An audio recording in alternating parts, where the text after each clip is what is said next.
Okay, तो आज हम लोग कवर करेंगे डिप्रेशन इन फ्रीजिंग पॉइंट, है ना। तो हम लोग लास्ट क्लास में कवर कर चुके थे, क्या क्या पता है ना आपको।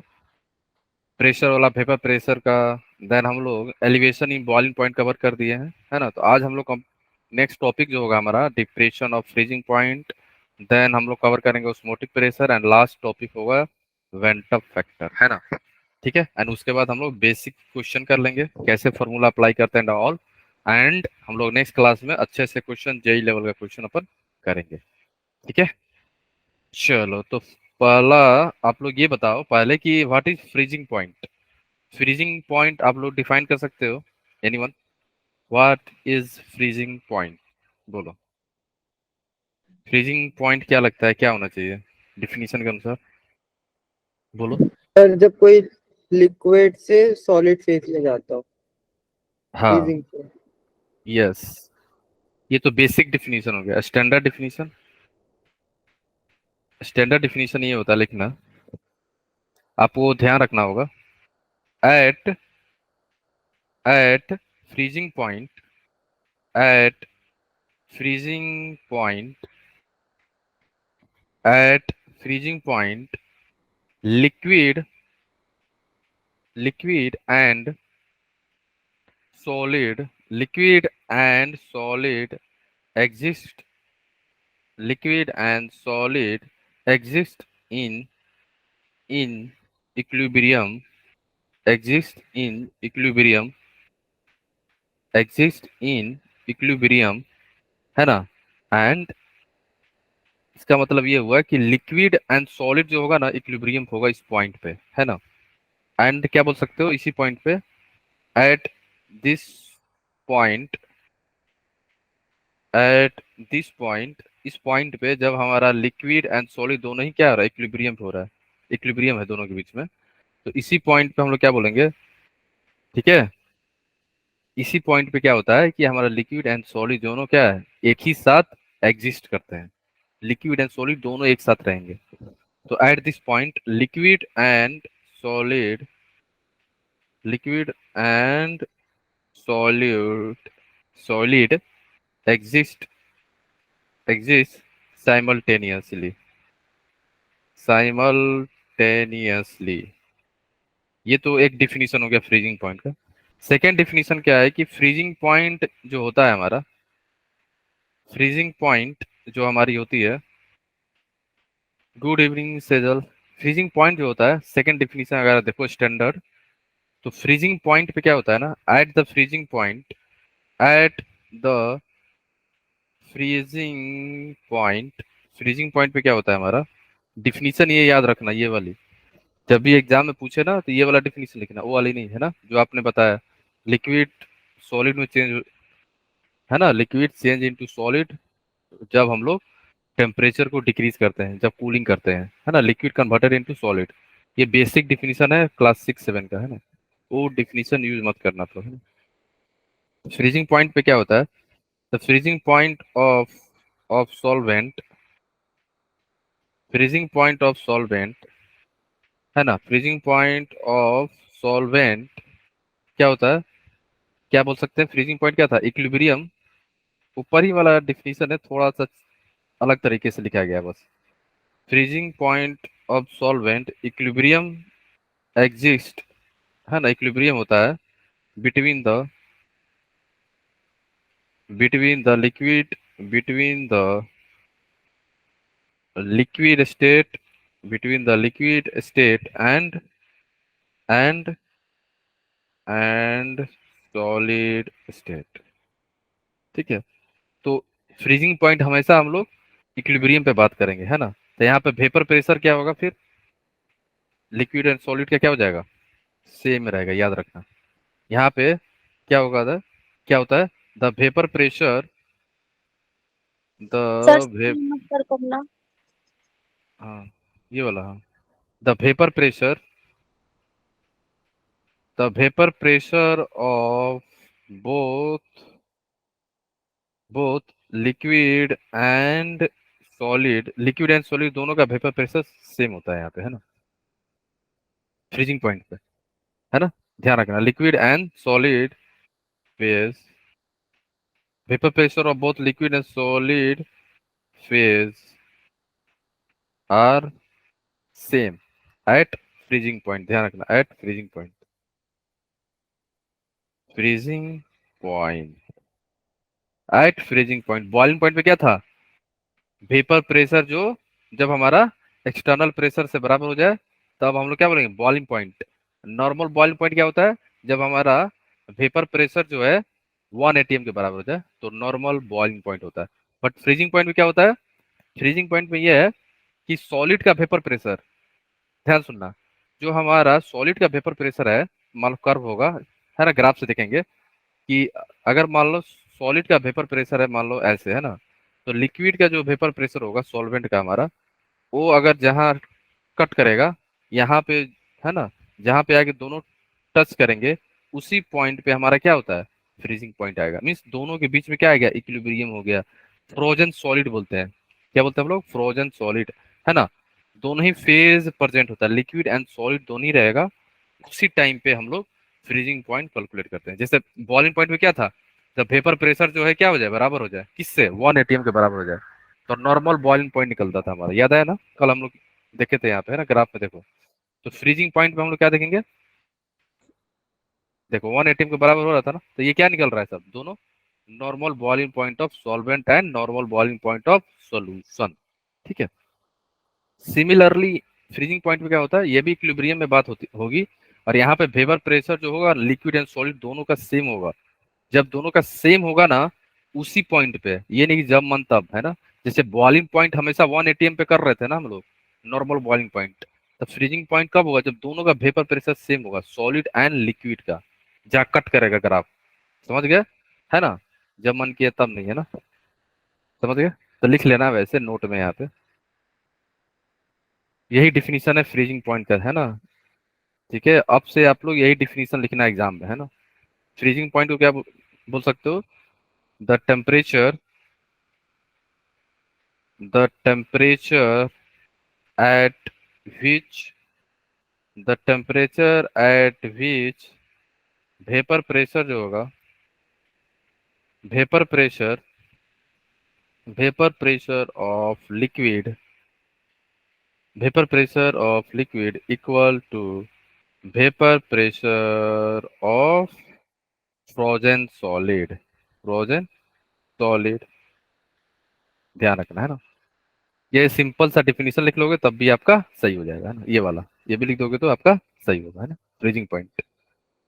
चलो तो अब हम लोग आगे बढ़ते हैं। हम लोग को क्या देखना है, depression in freezing point. Depression का मतलब क्या हुआ, फ्रीजिंग पॉइंट हमारी घट रही होगी, जब आप क्या ऐड करोगे, नन वोलाटाइल सॉल्यूट। क्या ऐड करोगे आप, जब आप नन वोलाटाइल सॉल्यूट ऐड कर रहे हो तो हमारी फ्रीजिंग पॉइंट घट रही है, डिक्रीज कर रही है ना। तो डिक्रीज क्यों कर रही है, कोई बता सकता है एनीवन, फ्रीजिंग पॉइंट डिक्रीज क्यों कर रही है यहाँ पे हमारे, सर यहाँ पे टेम्परेचर या प्रेशर क्या होता है, टेम्परेचर देखो, यहाँ पे टेम्परेचर का मतलब ये हुआ ना, फ्रीजिंग पॉइंट का जो टेम्परेचर है उसका बात कर रहा है, और vapour pressure of liquid and vapour pressure of frozen solid, means इसका मतलब ये हुआ जो वेपर प्रेशर लिक्विड का होगा ना, आपका मान लो वाटर लिए हो, ठीक है, आज तो छुट्टी थी ना। हाँ, हाँ बोलो, वेपर प्रेशर मान लो लिक्विड का सर जो, आज छुट्टी थी। हाँ बोलो बोलो, सर आज तो ईद की हॉलीडे थी ना। हाँ, हाँ, वैसे ना हॉलीडे ही है, एक्स्ट्रा क्लास केवल मेरा ही है बस। सर तो 1.5 आवर्स की होगी। हाँ, यस, बस केवल मेरा ही क्लास है ना, बाकी लोग का तो शायद नहीं है ना, ठीक है। वैसे लीव ही याद है ना, लेकिन हम लोग जो है थोड़ा सा पढ़ लेते हैं ना, ठीक है, बस ज्यादा नहीं, है ना, ठीक है सर, ओके सर। कोई नहीं, है ना। बस बस जस्ट स्टार्ट ही किया था हम लोगों ने, फ्रीजिंग पॉइंट का डिफिनीशन देख लेते हैं, देख रहे थे, है ना। तो फ्रीजिंग पॉइंट क्या होता है, point at which vapour pressure of liquid is equal to vapour pressure of frozen solid, ये बोलो। टेम्परेचर क्या होगा, उस वेपर प्रेशर पे जहां दोनों का वेपर प्रेशर बराबर होगा वहां पे जो टेम्परेचर निकलेगा वही फ्रीजिंग पॉइंट होगा, उसी टेम्परेचर का बात हो रहा है ना। ठीक है। जैसे बॉइलिंग पॉइंट में हमारा देखो, बॉइलिंग पॉइंट कब कैलकुलेट कर रहे थे, जब हमारा वेपर प्रेशर किससे बराबर हो जाए, 1 atm, याद है, ये देखो था ना, 1 atm के बराबर होगा, तभी हम लोग बॉइलिंग पॉइंट निकाल रहे थे। सेम यहाँ पे भी होगा।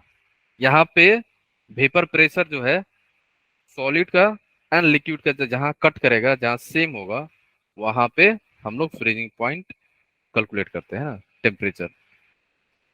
ठीक है, ये अंतर है बस। ठीक है, ध्यान रखना। ओके, क्लियर है। तो डिप्रेशन इन फ्रीजिंग पॉइंट का मतलब क्या हुआ, डिप्रेशन इन फ्रीजिंग पॉइंट का मतलब ये हुआ फ्रीजिंग पॉइंट हमारी घट रही होगी, यही ना। डिप्रेशन इन फ्रीजिंग पॉइंट का मतलब ये होता है ना, फ्रीजिंग पॉइंट हमारी घट रही होगी। ठीक है, बोलो। ओके, खुशबू क्लियर हो गया ना आपको, है ना, क्लियर हो गया ना। टेम्परेचर फ्रीजिंग पॉइंट का बात हो रहा है ना, वेपर। ठीक है, वैसे आगे हम लोग ना क्लियर हो जाएगा, और ठीक है जब ग्राफ देखेंगे। ठीक है, अब आप लोग ये बताओ, डिप्रेशन इन फ्रीजिंग पॉइंट का मतलब क्या है, फ्रीजिंग पॉइंट हमारी घट रही होगी जब आप नॉन वोलेटाइल सॉलिड डाल रहे हो सॉल्वेंट के अंदर, राइट, है ना। जब आप नॉन वोलेटाइल सॉलिड डाल रहे हो तो हमारी फ्रीजिंग पॉइंट घट रही है, सपोज कर लो, है ना। क्या कर रहे हैं हम लोग यहाँ पे, मान लो आपके पास एक कंटेनर है जहाँ पे केवल एंड केवल सॉल्वेंट है ना, प्योर सॉल्वेंट है इसमें। ठीक है, इसमें क्या है, हमारा प्योर सॉल्वेंट है। ठीक है, ये क्या है, हमारा प्योर सॉल्वेंट, केवल सॉल्वेंट है यहाँ पे, है ना। एंड ये मान लो कंटेनर के अंदर सॉलिड होगा। ठीक है, मान लो इसमें क्या है, सॉलिड होगा, फ्रोजन सॉलिड, है ना, फ्रोजन सॉलिड। ठीक है, ओके। पहले हम लोग pure solvent and frozen solid का ग्राफ ड्रॉ करते हैं, है ना। ध्यान से देखना आप लोग क्या हो रहा है यहाँ पे, दोनों का अलग अलग वेपर प्रेशर पहले ड्रॉ करेंगे ना, सॉलिड का देन प्योर सॉल्वेंट का, है ना। जहां वो कट करेगा वही पॉइंट हमारी क्या हो जाएगी, freezing point of solvent. Similarly उसके बाद हम लोग सॉल्यूशन का देखेंगे, पहले हम लोग देख लेते हैं सॉल्वेंट का। ठीक है, देख लो, वेपर प्रेशर एंड टेम्परेचर के बीच में हमारा ग्राफ आ रहा है। ठीक है, ये हमारा क्या है, वेपर प्रेशर, और ये हमारा है टेम्परेचर, है ना।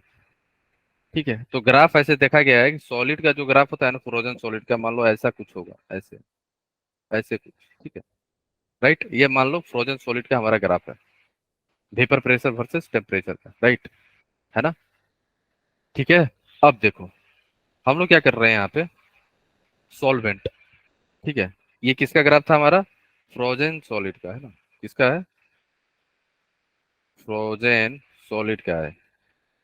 अब आ जाओ, हम लोग क्या कर रहे हैं, ध्यान से देखना आप लोग, यहाँ पे आपको ये बताना है कि डिप्रेशन इन फ्रीजिंग पॉइंट हो रहा है, फ्रीजिंग पॉइंट चेक कर रहे हैं ना, इसका मतलब ये हो रहा है कि मान लो आपने यहाँ पे किसी पॉइंट पे ले लो, मान लो आपने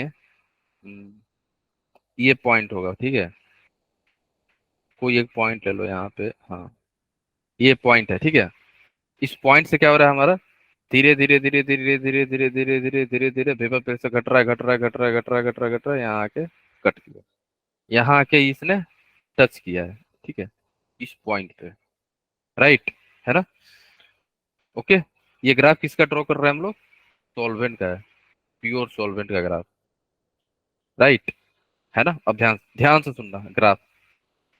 ठीक है, ये किसका ग्राफ है, हमारा सॉल्वेंट का, राइट। इसके बाद अब हम लोग ड्रॉ करेंगे सॉल्यूशन का, है ना। ये हो गया हमारा सॉल्वेंट का।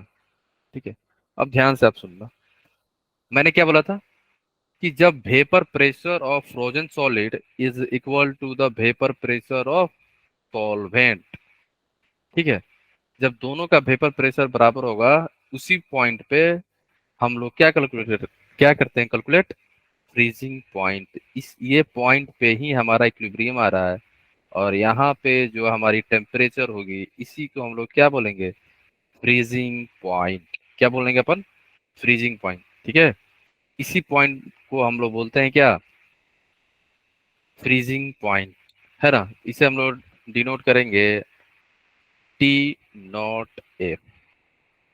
टी नॉट एफ किसका है? Freezing point of solvent. अब आप लोग ये बताओ, अब हम लोग क्या क्या करने वाले हैं? ऐड नॉन वोलाटाइल सॉलिड, हाँ या ना? अब हम लोग ऐड कर रहे हैं, ध्यान सुनना, ठीक है? तो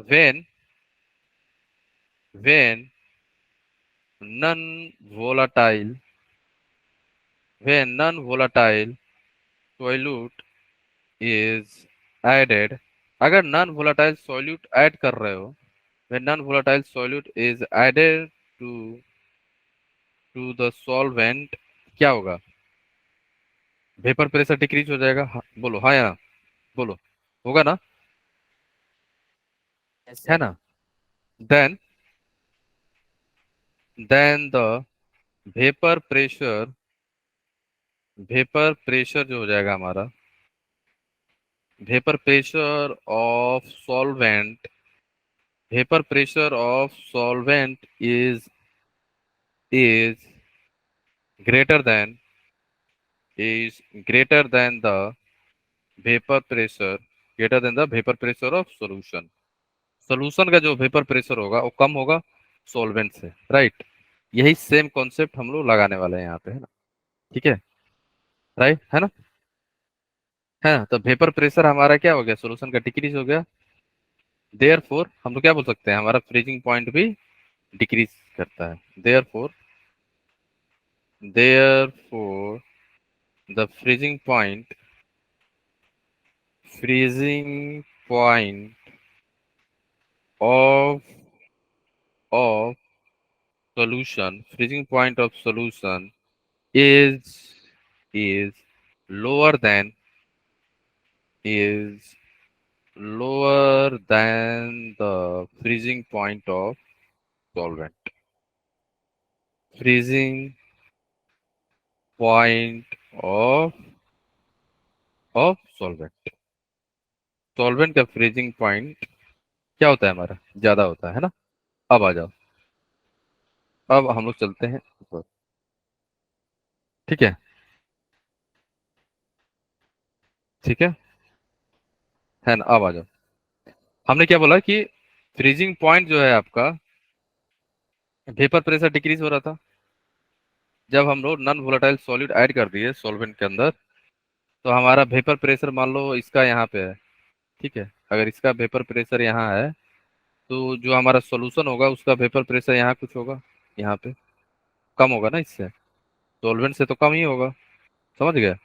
ठीक है, अब ये जो है ग्राफ हमारा, सॉल्वेंट का ग्राफ जो आएगा आपका, है ना?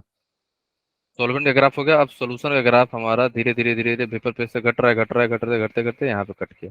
जहां ये कट करेगा ना, यहाँ पे जिस पॉइंट पे कट कर रहा है, ध्यान रखना, ये पॉइंट किसका है? सॉल्यूशन का। ग्राफ किसका है? हमारा सॉल्यूशन का है, ठीक है? जहां पे ये कट किया फ्रोजन सॉलिड के ग्राफ को, उसी पॉइंट पे क्या मिलेगा हमें? उसी पॉइंट पे हमें मिलने वाला है फ्रीजिंग पॉइंट ऑफ सॉल्यूशन, है ना? जहां ये कट करेगा टेम्परेचर कर्व को, टेम्परेचर एक्सिस को कट गया, तो ये पॉइंट क्या हो जाएगा? T A. तो आप यहाँ से क्या देख रहे हो? फ्रीजिंग पॉइंट ऑफ सॉल्वेंट क्या होता है? ज्यादा होता है as compare to freezing point of solution. ये हम लोग ग्राफ से भी बता सकते हैं, ठीक है? ग्राफ में अगर आप यहाँ पे देखो, ये किसका ग्राफ है? सॉल्वेंट का। तो सॉल्वेंट का फ्रीजिंग पॉइंट ज्यादा होता है, सॉल्यूशन से कंपेयर करोगे, किसका है? सॉल्यूशन का है। तो सॉल्यूशन का फ्रीजिंग पॉइंट हमारी घट गई, क्यों? Due to the addition of non volatile solute, ठीक है? ये जो डिफरेंस आ रहा है यहाँ पे, ठीक है, दोनों के बीच का डिफरेंस क्या बोलेंगे आप लोग? Delta T F. क्या बोलते हैं हम लोग? डेल्टा टी एफ बोलते हैं, ठीक है? तो यहाँ पे भी जैसे हम लोग डेल्टा टी बी किए थे ना बॉइलिंग पॉइंट वाली, सेम यहाँ पे भी वही होगा, ठीक है? तो delta T F is directly proportional to क्या बोलोगे? सॉल्यूट हो जाएगा कंसंट्रेशन। और हम लोग कंसंट्रेशन जो टर्म लेते हैं यहाँ पे क्या लेते हैं? मोलालिटी, एम हो जाएगा, है ना? तो डायरेक्टली प्रोपोर्शनल का साइन हटा के हम लोग कांस्टेंट यूज करेंगे, तो यहाँ पे कांस्टेंट के एफ इंटू एम। के एफ इंटू एम, एम क्या है हमारा? मोलालिटी। के एफ क्या है हमारा? एलिवेशन। ये के एफ क्या है हमारा? बोलो, फ्रीजिंग पॉइंट कांस्टेंट है ना ये, के एफ वैल्यू। ठीक है, ये भी हमारा कांस्टेंट है, जैसे के भी था ना, सेम वही, जैसे के भी था ना हमारा, तो ये भी हमारा एक कांस्टेंट ही होता है। तो केफ क्या होता है, पहले आप लिख लो यहाँ पे, ठीक है। हम्म, जो हमारा फॉर्मूला था, delta T F is equal to K F into M, है ना। एम हमारा क्या है यहाँ पे, मोलालिटी है, मोलालिटी है। के एफ, के एफ, के एफ जो होती है हमारी, ये भी एक कांस्टेंट होती है। इसे क्या क्या बोलते हैं, मोलल डिप्रेशन कांस्टेंट बोला जाता है ना,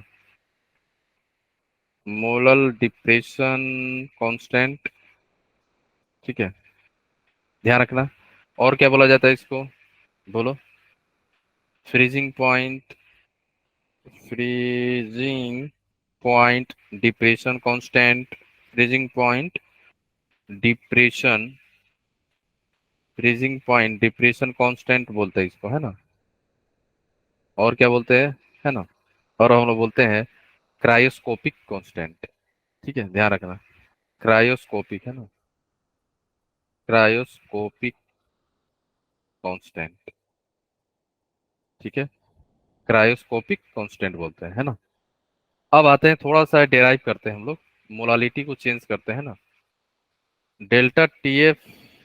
अब देखो, जैसे डेल्टा टी एफ के बारे में जान लो, तो डेल्टा टी एफ जो होती है यहाँ पे होता है हमारा T note F, freezing point of, freezing point of, solvent. Yes, solvent, solvent minus T F, T F क्या है, freezing, freezing point of solution. Yes, freezing point of solution, ठीक है। तो ये ध्यान रखना है ना, वाटर का फ्रीजिंग पॉइंट हमें 0 डिग्री सेल्सियस, बॉइलिंग पॉइंट क्या होता है 100 डिग्री सेल्सियस, याद रखना है ना। कभी कभी कभी क्या होता है ना, क्वेश्चन दिया नहीं रहता है तो आपको यूज करना होगा, है ना। सॉल्वेंट वाटर है तो डायरेक्ट यहाँ पे क्या हो जाएगा, जीरो हो जाएगा, समझ गए, ठीक है। 0 डिग्री सेल्सियस और किसके लिए, वाटर के लिए, है ना। अब बॉइलिंग पॉइंट क्या होगा, 100 डिग्री सेल्सियस, डायरेक्ट पुट कर देना, ओके। अब आते हैं नीचे, अब आप लोग ये बताओ, हम लोग मोलालिटी को चेंज कर सकते हैं ना, जो हमारी फॉर्मूला बना क्या, delta T F is equal to K F,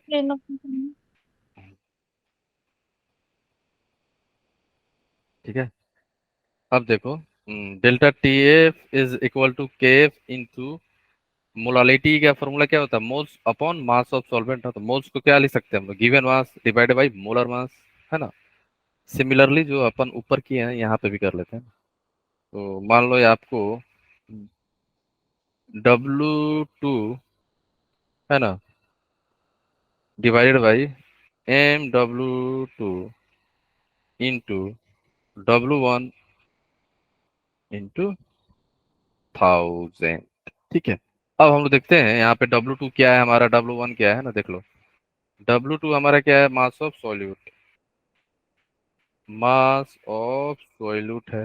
W1 क्या है, मास of solvent, mass of solvent किस में दिया गया है, ग्राम में, ठीक है। एंड MW2 क्या है, molecular mass of, molecular weight of solute, ठीक है, मोलिकुलर वेट ऑफ सॉल्यूट है, ठीक है, मोलिकुलर वेट ऑफ सॉल्यूट, ठीक है। तो ये ध्यान रखना आप लोग, है ना, ये फॉर्मूला आप लोग को याद होना चाहिए, है ना।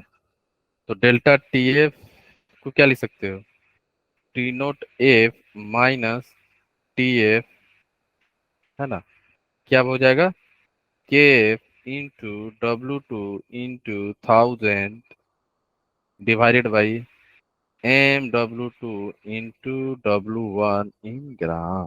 तो ये फॉर्मूला हो गया किसका, डिप्रेशन इन फ्रीजिंग पॉइंट का। अब ये याद रखना आप लोग, है ना, ठीक है, इंपॉर्टेंट है, इम्पोर्टेंट हो गया, ठीक है। क्लियर है सबको इसमें, बोलो, यहाँ तक किसी को कहीं पे कुछ भी डाउट है, बोलो, नहीं ना, बोलो, कोई डाउट नहीं, अब हम लोग No. केफ, हाँ केफ, अगर केफ की वैल्यू ना दिया हो, है ना, तो केफ हम लोग निकाल सकते हैं। तो केफ का फॉर्मूला होता है, जैसे अपन केबी का देखे थे ना, तो केफ का याद रखना, R into M into T F का square divided by 1000 into delta H of fusion, delta H of fusion. ठीक है, तो ये फॉर्मूला ध्यान रखना है ना। ठीक है, ये केएफ की फॉर्मूला है ना, for finding the KF value, right. R हमारा क्या है यहाँ पे, गैस कांस्टेंट है। ठीक है, एम क्या है हमारा, molecular weight of solvent, molecular weight of solvent, solvent का है। ठीक है, टीएफ क्या है हमारा, freezing point of solvent, freezing point of solvent, freezing point of solvent. ठीक है, अब क्या बचा, डेल्टा एच फ्यूजन। ठीक है, change in enthalpy of fusion है। तो डेल्टा एच फ्यूजन क्या है, change in enthalpy of fusion. ठीक है, ध्यान रखना है ना, इंथैल्पी ऑफ फ्यूजन लिख सकते हो, है ना, change in enthalpy of fusion, change in enthalpy of fusion, enthalpy of fusion of solvent, solvent का फ्यूजन, है ना, इंथैल्पी की वैल्यू है ना। ठीक है, ओके, तो इसी के साथ हमारा फ्रीजिंग पॉइंट भी कंप्लीट हो गया है ना। ये दोनों फॉर्मूला ध्यान रखना न्यूमेरिकल सॉल्व करने के लिए। ठीक है, ओके, अब हम चलते हैं नेक्स्ट टॉपिक जो है हमारा ओस्मोसिस। क्या है हमारा, ओस्मोसिस है। ठीक है ना। तो ओस्मोसिस क्या होता है, व्हाट इज ओस्मोसिस, बता सकते हो आप लोग, बोलो, ओस्मोसिस क्या होता है। Flow of particles from higher concentration to lower concentration through semi-permeable membrane.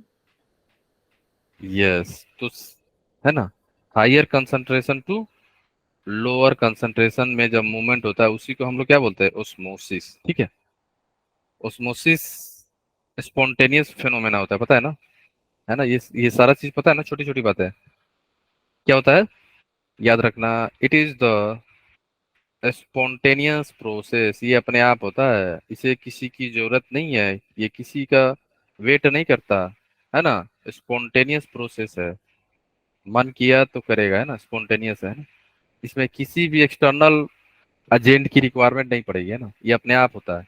ठीक है, तो ओस्मोसिस होता क्या है, आप लिखो आप लोग।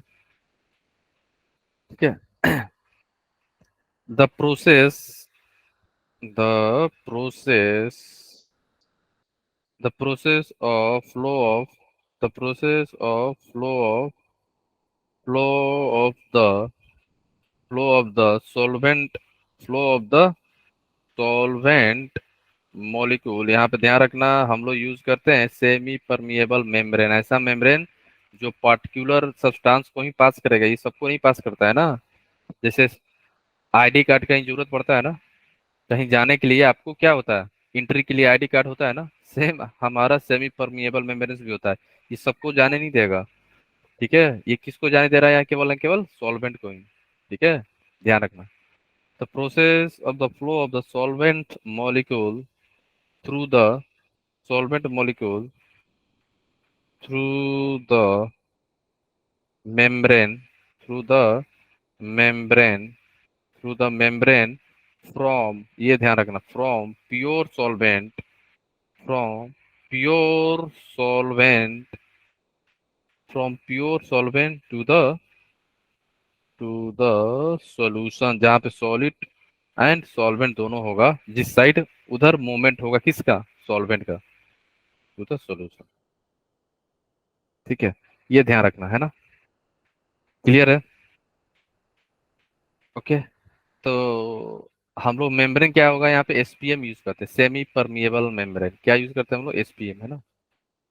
ठीक है, यहाँ पे मेम्ब्रेन क्या है हमारा, it is nothing but SPM. SPM क्या होता है हमारा, semi permeable, permeable membrane, membrane, ध्यान रखना है ना डिफिनीशन। ठीक है, तो ओस्मोसिस होता क्या है, स्पॉन्टेनियस प्रोसेस होता है, मूवमेंट ऑफ सॉल्वेंट फ्रॉम, है ना, movement of solvent from pure solvent to solution, pure solvent to solution, है ना। अब आते हैं डायग्राम से समझते हैं ओस्मोसिस होता क्या है। आ जाओ। मान लो हमारे पास एक कंटेनर है ना, बड़ा सा है ना, बड़ा सा कंटेनर हम लोग ले रहे हैं और बीच में मेम्ब्रेन डाल दे रहे हैं, एसपीएम। ठीक है, ये हमारा बड़ा सा कंटेनर है और इसी कंटेनर में हम लोग एक तरफ सॉल्वेंट होगा प्योर, दूसरी तरफ हमारा सॉलिड प्लस सॉल्वेंट होगा, है ना। ठीक है, एंड यहाँ एकदम जस्ट बीच में हम लोग मान लो एसपीएम यूज किए हैं, एसपीएम है हमारा ये, है ना। ठीक है, ये क्या है हमारा, एसपीएम सेमी परमिएबल मेम्ब्रेन, है ना। अब देखो यहाँ क्या है हमारा, लेफ्ट हैंड साइड में प्योर सॉल्वेंट है हमारा, एकदम पानी पानी, मान लो पानी लिए हैं तो पानी है केवल, मान लो, है ना, प्योर सॉल्वेंट है। इस साइड क्या है हमारा, याद रखना, सॉल्वेंट है केवल, प्योर सॉल्वेंट। इस साइड क्या है हमारा, इस साइड हमारा सॉल्वेंट तो है लेकिन सॉल्यूट भी है। राइट हैंड साइड में क्या है हमारा, सॉल्वेंट तो है लेकिन सॉल्यूट भी है ना। तो मान लो आपके पास सॉलिड रेड में प्रेजेंट है। ठीक है, ठीक है, सॉलिड आपने डाल दिया, ठीक है, इसमें सॉलिड भी है। ओके, तो ये साइड क्या है हमारा, सॉल्यूशन है, सॉल्यूशन का साइड हो गया हमारा। ठीक है, अब देखो इस साइड जो होता है ना, प्योर सॉल्वेंट साइड जो होती है उसे हम बोलते हैं higher concentration, high concentration, high concentration इधर होता है ना, हाई कंसंट्रेशन ऑफ सॉल्वेंट। यहाँ पे क्या होता है, low concentration, low concentration of solvent.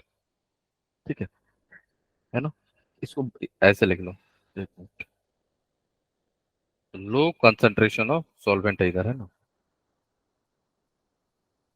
Low concentration of solvent,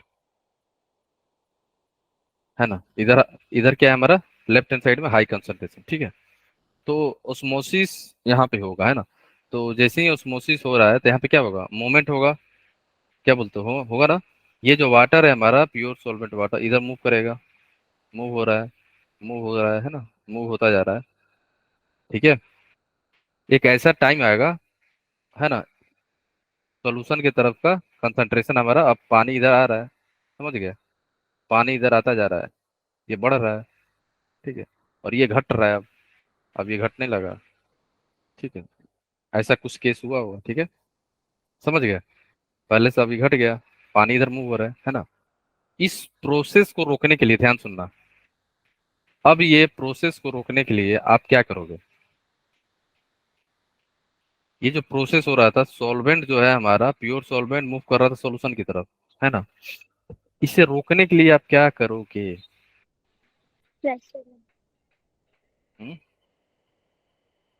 बोलो क्या लग रहा है, क्या होना चाहिए, ये जो मूवमेंट हो रहा था सॉल्वेंट को, यस, इधर हम लोग क्या करेंगे कुछ, यस कुछ तो करेंगे ना, जिससे हमारा ये मूवमेंट रुक जाए, ये ना हो, ये ना हो, ये ना हो, ये ना हो, तो क्या करेंगे हम लोग, हम लोग यहाँ पे अप्लाई करेंगे क्या, प्रेशर, हम लोग यहाँ पे अप्लाई करने वाले हैं प्रेशर। ठीक है, हमने क्या किया यहाँ पे, प्रेशर अप्लाई कर दिया, मान लो प्रेशर पी अप्लाई किया हमने, हमने प्रेशर पी अप्लाई कर रहे हैं, अप्लाई कर रहे हैं, है ना, अभी रुका नहीं है, अप्लाई करते जा रहे, करते जा रहे, जिस टाइम पे रुकेगा ना, जिस पॉइंट पे, टाइम नहीं पॉइंट पे, किस पॉइंट पे रुक रहा है, कितना प्रेशर आप अप्लाई कर रहे जा रहे हो, है ना, 10 एटीएम 20 एटीएम 25 30, मान लो 70 पे जाके फ्लो जो है रुक गया, तो 70 हमारा क्या हो जाएगा, 70 ही हमारा क्या हो जाएगा, वही पी जो है पाई के बराबर हो जाएगा, पाई हमारा क्या है, ओस्मोटिक प्रेशर। ठीक है, प्रेशर जो है हमारा, जो आप प्रेशर अप्लाई कर रहे हो प्रोसेस को रोकने के लिए, जो मूवमेंट हो रहा था प्योर सॉल्वेंट से सॉल्यूशन की तरफ, इस डायनेमिक मूवमेंट जो हो रहा था उस मूवमेंट को रोकने के लिए आपने जितना प्रेशर अप्लाई किया, जिस पॉइंट पे, जिस प्रेशर पे ये मूवमेंट रुका है, उसी को हम लोग क्या बोलते हैं? Osmotic pressure. ठीक है, क्या बोलेंगे हम लोग?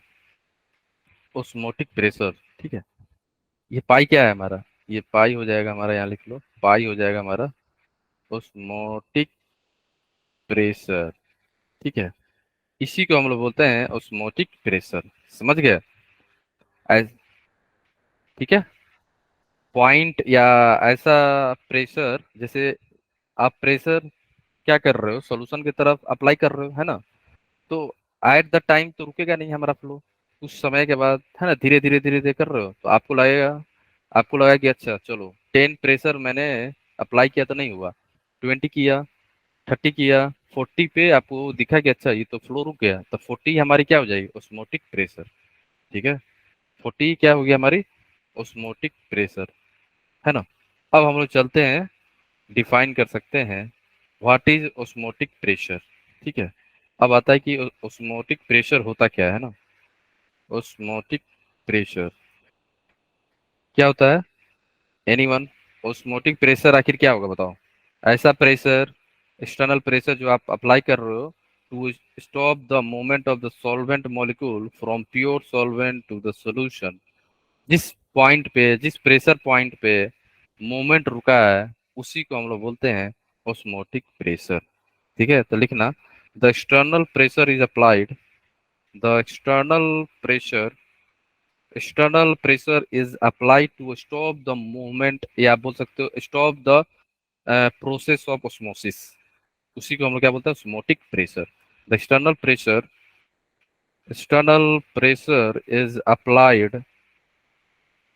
Applied on the on the solution side, on the solution side on the solution side, so that क्या करने के लिए? So that the osmosis osmosis so that osmosis process osmosis process will, है ना, so that osmosis process is stopped। इसलिए हम लोग solution के साइड में प्रेशर अप्लाई कर रहे हैं, एक्सटर्नल प्रेशर, सो दैट हमारा ऑस्मोसिस प्रोसेस जो है रुक जाए। ठीक है, ओके, क्लियर है? इसमें किसी को डाउट है? बोलो। नहीं ना? तो एक्सटर्नल प्रेशर हम लोग क्यों अप्लाई कर रहे हैं? सो दैट हमारा osmosis pressure osmo osmosis process रुक जाए। ठीक है, एंड उसी प्रेशर को हम लोग क्या बोलेंगे? Osmotic pressure. ठीक है, और किसे डिनोट करते हैं हम लोग? पाई से।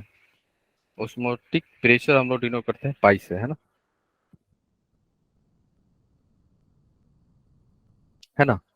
ठीक है, अब आ जाओ। तो जैसे हम लोगों ने एक्सपेरिमेंटली ऐसा देखा गया है, एक्सपेरिमेंटली हम बता रहे हैं कि एक्सपेरिमेंटली ऐसा देखा गया है कि ऑस्मोटिक प्रेशर जो है ना, डायरेक्टली प्रोपोर्शनल होता है कंसंट्रेशन से, है ना? ऑस्मोटिक प्रेशर जो है डायरेक्टली प्रोपोर्शनल टू कंसंट्रेशन होता है। ठीक है, ओके, है ना? ये बेसिकली आप लोग वैसे भी डिराइव कर सकते हो, पीबी इक्वल टू एनआरटी से हो जाएगा, है ना? यहाँ से भी, है ना? लेकिन हम लोग चलो, उससे भी प्रूव हो जाएगा, इससे भी हो जाएगा ना। तो pi is directly proportional to C, and pi is directly proportional to temperature भी होता है ना? तो हम लोग क्या लिख सकते हैं? यहाँ से हम लोग लिख सकते हैं ना, pi is directly proportional to C T, है ना?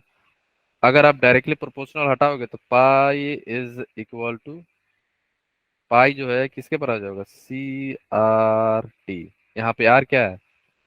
आर हमारा कांस्टेंट है ना? डायरेक्टली प्रोपोर्शनल हटा के हम लोग क्या करते हैं? कांस्टेंट का यूज करते हैं ना?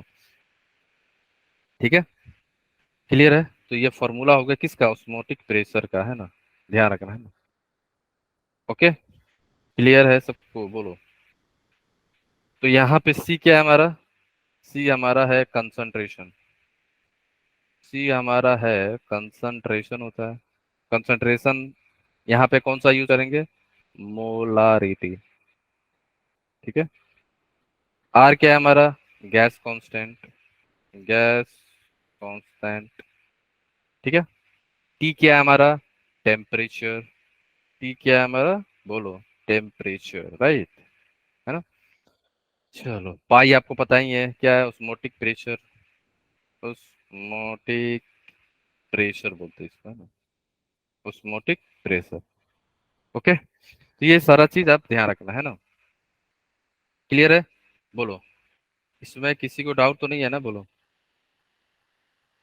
ओके, चलो ये वाला ना आप पीबी इक्वल टू एनआरटी से भी ड्राइव कर सकते हो आइडियल के केस के लिए। जैसे आप लोग पढ़े भी होंगे, पीबी इक्वल टू एनआरटी होता है ना, बोलो, है ना।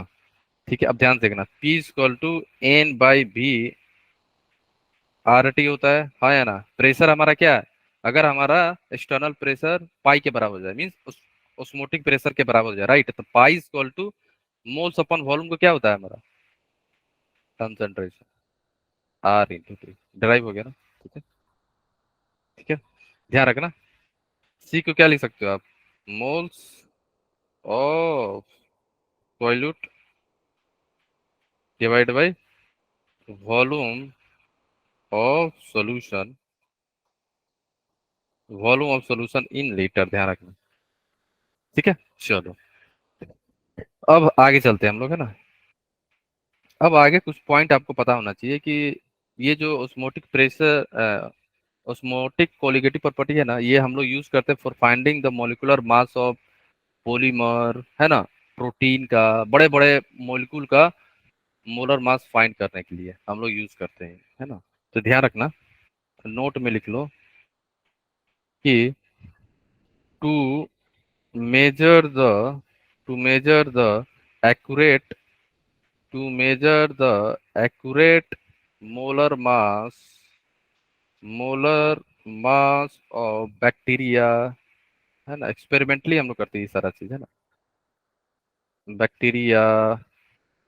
ठीक है, बैक्टीरिया का मास, कोलाइडल पार्टिकल का मास, ठीक है, कोलाइडल पार्टिकल का मास, मोलर मास, ठीक है। फिर आपका हो जाता है पॉलीमर प्रोटीन का, है ना, इन सब का मोलर मास फाइंड करने के लिए हम लोग इसका यूज करते हैं, है ना। ठीक है, कोलिगेटिव प्रॉपर्टी का। ठीक है, ऑस्मोटिक प्रेशर का हम लोग कौन सा कोलिगेटिव प्रॉपर्टी यूज करते हैं, ऑस्मोटिक। ठीक है, to get the accurate value, है ना, ध्यान रखना, to measure the accurate molar mass of protein, colloidal particle, polymer protein, है ना, इटीसी, टू कौन सा यूज करेंगे हम लोग यहाँ पे, कोलिगेटिव प्रॉपर्टी, ऑस्मोटिक प्रेशर। ठीक है, मोस्ट एक्यूरेट वैल्यू जहां से आता है, एक्सपेरिमेंटली देखा गया है कि एक्यूरेट वैल्यू जो है आपको, most accurate colligative property, most accurate colligative property, है ना, कौन सा है, इज ऑस्मोटिक प्रेशर, ऑस्मोटिक, ठीक है, प्रेशर, ऑस्मोटिक प्रेशर मजर, है ना, ऑस्मोटिक प्रेशर, ठीक है, osmotic pressure measurement, osmotic pressure measurement for for a dilute solution. तो ध्यान रखना, चारों में से एक्यूरेट वैल्यू, अच्छा वैल्यू कौन सा देता है, ऑस्मोटिक प्रेशर वाला, है ना, ये ध्यान रखना। ठीक है, अब हम लोग चलते हैं, जो आपको पता होना चाहिए कि यूजेज पता है ना, ऑस्मोसिस का आप लोग देखे भी होंगे, है ना, बहुत जगह। ठीक है, हम लोग यूज करते हैं प्रेशर मेजर करने के लिए, है ना। ठीक है, अब जो मेन पॉइंट है आपको पता होना चाहिए, जैसे हमारा जो आइसोटोनिक, है ना, बहुत टाइप के ऑस्मोटिक प्रेशर होता है। ठीक है, टाइप बोल सकते हो आप, है ना। कैसे पहचानोगे, जैसे मान लो अगर आपके पास दो सॉल्यूशन है, ठीक है, ध्यान से देखना, अगर आपके पास दो सॉल्यूशन है, मान लो आपने सॉल्यूशन ए है एंड दूसरा सॉल्यूशन बी है, मान लो दो सॉल्यूशन है आपके पास, राइट, है ना, एंड दोनों का प्रेशर ले लो, ऑस्मोटिक प्रेशर मान लो इसको पाई वन, पाई ए ले लो, और इसका पाई बी ले लो, राइट। ठीक है, pi A and pi B, दो सोल्यूशन है एंड दोनों का osmotic pressure pi A and pi B है, राइट। अब ध्यान से देखना, आइसोटोनिक सोल्यूशन कब बोलेंगे हम लोग? आइसोटोनिक सोल्यूशन कब बोलेंगे? फर्स्ट केस वन है, ठीक है। आइसोटोनिक सोल्यूशन कब बोलेंगे, है ना? केस क्या है, कंडीशन क्या है हमारा? आइसोटोनिक सॉल्यूशन कब बोलेंगे? ध्यान रखना, solution solution having solution having same osmotic pressure दोनों का प्रेशर जब बराबर हो तभी हम लोग बोलेंगे आइसोटोनिक सॉल्यूशन। मतलब pi A is equal to pi B. समझ गए? Pi A equal to pi B मतलब जो अपना सी ए होगा, आर टी ए होगा, वही किसके बराबर होगा? C B R T B. ठीक है, ये हो गया। Pi equal to C R T है ना, ठीक है। अब सेकेंड केस टू में क्या हो सकता है? ठीक है, मान लो हाइपरटोनिक, ठीक है। हाइपरटोनिक हाइपोटोनिक एंड हाइपोटोनिक दोनों एक ही बार देख लेते हैं। केस टू में देख लो, अगर मान लो कि पाई ए जो है हमारा, पाई ए की वैल्यू ज्यादा है पाई बी से, राइट। पाई ए जो है हमारा, osmotic pressure of solution A की वैल्यू ज्यादा है osmotic pressure of solution B का, तो हम लोग क्या बोलेंगे? यहाँ से ध्यान रखना, किसका ज्यादा है? सॉल्यूशन ए का ना, तो हम लोग क्या बोलेंगे? बोलो, अगर जिसका ज्यादा है उसको क्या बोलते हैं? यहाँ पे कौन सा सॉल्यूशन हाइपरटोनिक है या कौन सा हाइपो है? हाइपर एंड हाइपो किसको बोलेंगे? बोलो, पाई जिसका ज्यादा होता है, हाँ। पाई जिसका ए ज्यादा को उसको हाइपर बोलेंगे। जिसका प्रेशर ज्यादा होता है ना उसको हम लोग बोलते हैं हाइपर। याद रखना, हाइपर। यस। हाइपर हो गया ना, लोग बोलते हैं ना हाइपर हो जा रहे हो, है ना? तो वैसे आप याद रखना, हाइपर जल्दी, जिसका वैल्यू ज्यादा हो, है ना। हाइपरटोनिक सॉल्यूशन हो जाएगी, हाइपरटोनिक सॉल्यूशन, ठीक है। पाई भी क्या होगा फिर यहाँ पे? पाई भी हमारा हो गया हाइपोटोनिक सॉल्यूशन। ध्यान रखना, है ना? समझ गए ना आप लोग, हाइपर और हाइपो के बीच में, ठीक है। चलो, फाइन गाइस, ठीक है। अब हम लोग कुछ चीजें आपको ऑलरेडी भी पता है, जैसे ओस्मोसिस आप लोग देखो ना, ब्लड में हम लोग डालते हैं तब ब्लड, कैसे आप किशमिश यूज की और पानी में डालोगे तो किशमिश फूल जाता है ना, ठीक है। याद है आपको? किशमिश पानी में डालते हो तो फूल जाता है ना। Yes sir. हाँ, तो बहुत सारे केस होते हैं जहाँ ओस्मोसिस इफेक्ट देखा जाता है ना।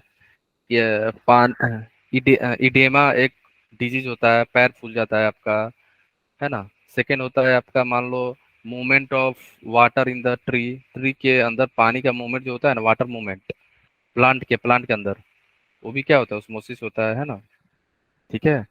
ऐसे जैसे आपने मान लो आप कोई सोल्यूशन यूज कर रहे हो, है ना।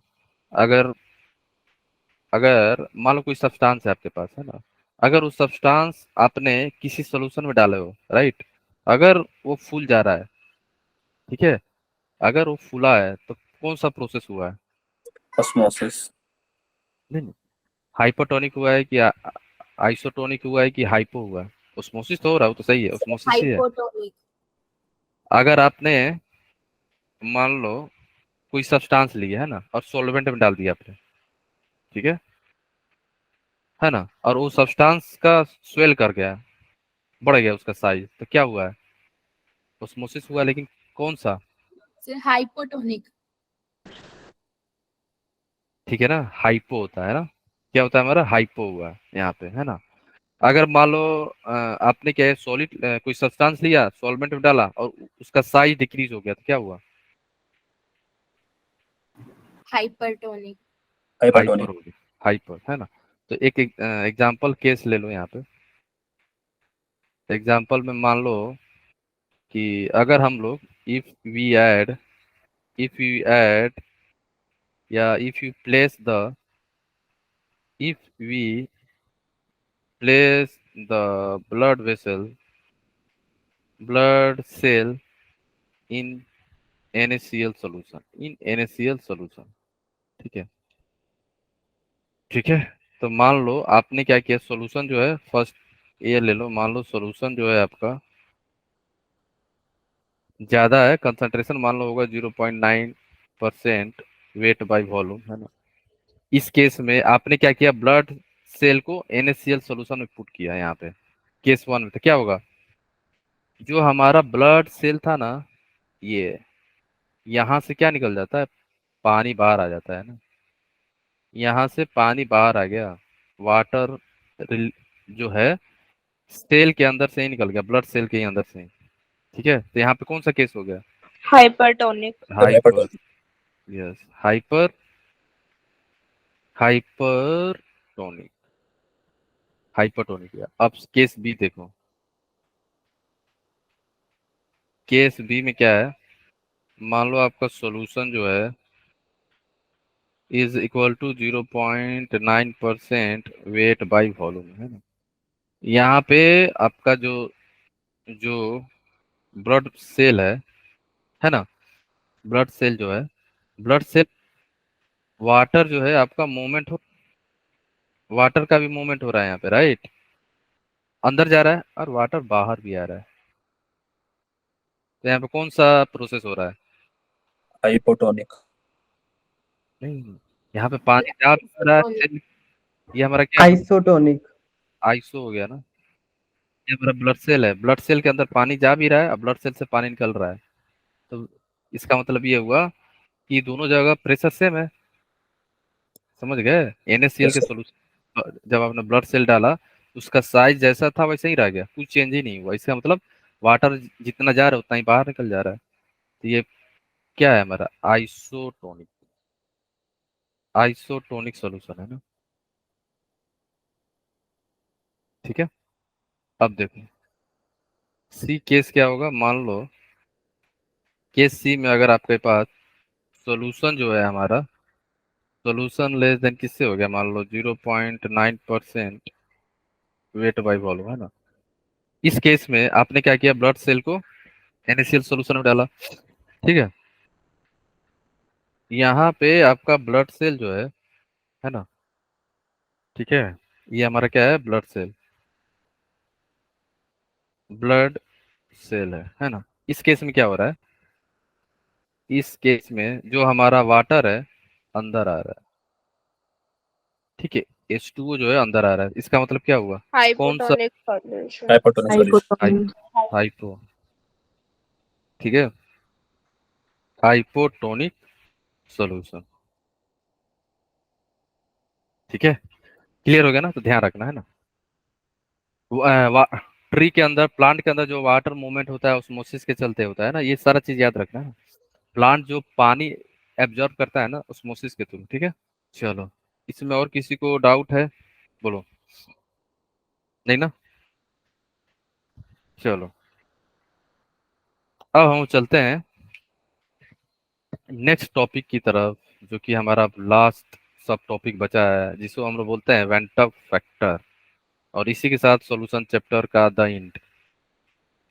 वेंटअप फैक्टर हम लोग क्यों पढ़ते हैं, कोई बता सकता है एनीवन, वेंटअप फैक्टर का यूज क्या हुआ, आखिर इसके पीछे रीजन क्या था वेंटअप फैक्टर पढ़ने का, है ना। ये साइंटिस्ट है वेंटअप, है ना। आखिर ये हमें पढ़ने की जरूरत क्या पड़ी, जबकि हम सारा कोलिगेटिव प्रॉपर्टी पढ़ चुके हैं, अभी लास्ट है। क्या रीजन था, ऐसा क्या हो गया कि हमें पढ़ना पड़ा, ठीक है, बोलो, बोलो, ऐसी क्या रीजन था कि हमें जो है पढ़ने की जरूरत पड़ गई वेंटअप फैक्टर, बोलो, किसी को आइडिया है, बोलो, क्या रीजन हो सकता है, एनीवन, आपको पता है कि हम लोग जितने भी कोलिगेटिव प्रॉपर्टी था ना, ये हम लोग एक्सपेरिमेंटली भी देखते हैं, है ना। तो ऐसा देखा गया, हम लोग कोलिगेटिव प्रॉपर्टी क्यों यूज कर रहे थे पता है ना आपको? Molar mass, molecular mass find करने के लिए, है ना, पॉलीमर का, प्रोटीन का, है ना, बैक्टीरिया का। तो ऐसा देखा गया कि जब हम लोग एक्सपेरिमेंट कर रहे हैं, राइट, जब हम लोग एक्सपेरिमेंट कर रहे हैं उसकी वैल्यू अलग आ रही है मोलिकुलर मास की, और जब हम कैलकुलेट कर रहे हैं थ्योरेटिकली पेन पेपर के यूज से, कॉन्सेप्ट से जब हम लोग कैलकुलेट कर रहे हैं उसकी वैल्यू अलग आ जा रही है। तो लोग सोच रहे हैं आखिर ऐसा हो क्यों रहा है? सोचोगे ना आप कि हम लोग जो एक्सपेरिमेंट कर रहे हैं उसका वैल्यू, जो मोलर मास का वैल्यू आ रहा है, और जो हम लोग कैलकुलेट कर रहे हैं थ्योरेटिकली, उन दोनों की वैल्यू ये मैच नहीं कर रही थी। किसी किसी केस के लिए, किसी किसी के लिए कर जा रहा था, बहुत सारा केस ऐसा हो रहा था जहाँ कर ही नहीं रहा था, तो लोग कंफ्यूज, आखिर ऐसा हो क्यों रहा है? कोई कोई केस के लिए बराबर हो जा रहा था वैल्यू, किसी के लिए नहीं हो रहा था। तब लोगों ने ये देखा कि हमारी जो कोलिगेटिव प्रॉपर्टी है ना, किस पे डिपेंड कर रही थी? Number of solute particle.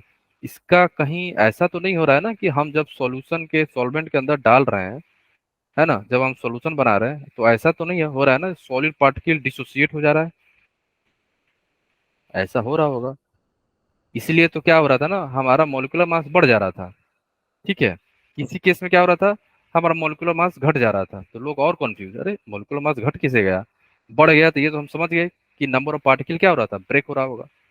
तब लोगों ने बहुत ज्यादा क्या किया, एक्सपेरिमेंट किया, सोचा, है ना, सालों साल। तो उनको ये पता चला कि जो हमारा सॉलिड पार्टिकल जो है ना, सॉलिड जो हम यूज कर रहे हैं, ये आइदर डिसोसिएट हो रहा है तो हमारा मॉलिक्यूलर मास बढ़ जा रहा है ना, अगर ये डिसोसिएट नहीं हो रहा है तो हमारा वैल्यू सेम आ जा रहा है ना। लास्ट केस क्या था, ये एसोसिएट हो जा रहा है, इसका मतलब क्या हुआ, दो सॉलिड पार्टिकल मिलके एक हो जा रहा है, तो नंबर ऑफ सॉलिड पार्टिकल घट गया ना, समझ गए?